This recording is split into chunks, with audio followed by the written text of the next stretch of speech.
Praeitoje radistų laidoje buvo. Turim psichologinę problemą. Turim labai didelę psichologinę problemą. Labas vakaras, iki. Labas vakaras. Giedriau, aš nepykit, kad trukdau jūs, bet man davė kolega telefono numerį jūsų, aš tokią problemą turiu. Taip. Matot, kiekvieną rytą aš važiuodamas į darbą negaliu neužsukti kažkaip pas savo meilužį. Mane graužia sąžinė, bet aš visą laiką užsuku.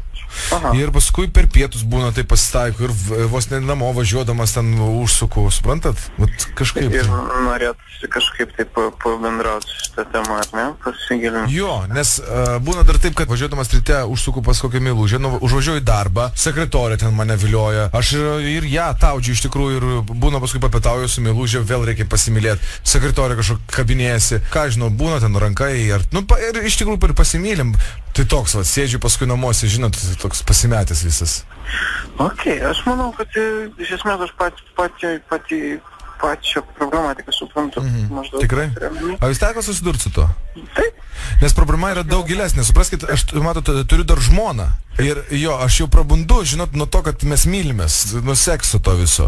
Ir aš tada važiuodamas į darbą suprantu, kad man reikia visgi vis tiek užsukti pas meilužį. Žmogus tai normalus. Aš paskui atvažiuoju į darbą su sekretorė, čia labas, rytas, nieko nėra dar ofise, pakirkina mane, tai ten padaro minėtą man. Užsuku pas savo meilužę.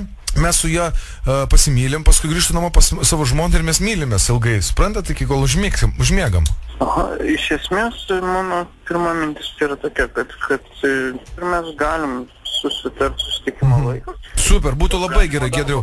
Nes matot, čia yra kaip ir šalutinis dalykas, nes pagrindinė problema yra ta, kad aš jaučiu labai didelę įtampą ir diskomfortą masturbuodamasis.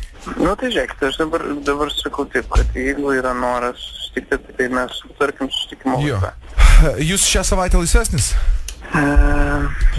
Giedriau, dar vieną naują dalyką pasakyti tiesą. Tas draugas, kuris davė telefono numerį, tai jis yra iš radio stoties ZIP FM. Labas vakaras, Giedriau, jums trukdo radistai, mes juokaujam. Labas vakaras, Giedriau. Ar būna tokių bėdų vyram? Būna visokių bėdų vyrams. Visokių. Ir moterims. Ačiū jums visokiems. Sudie. Jaučiu įtampą masturbuojant. Kas yra? Neišeina, tikrai, net pats savo nemėlas. Radistai per ZIP FM nuo 19 valandos.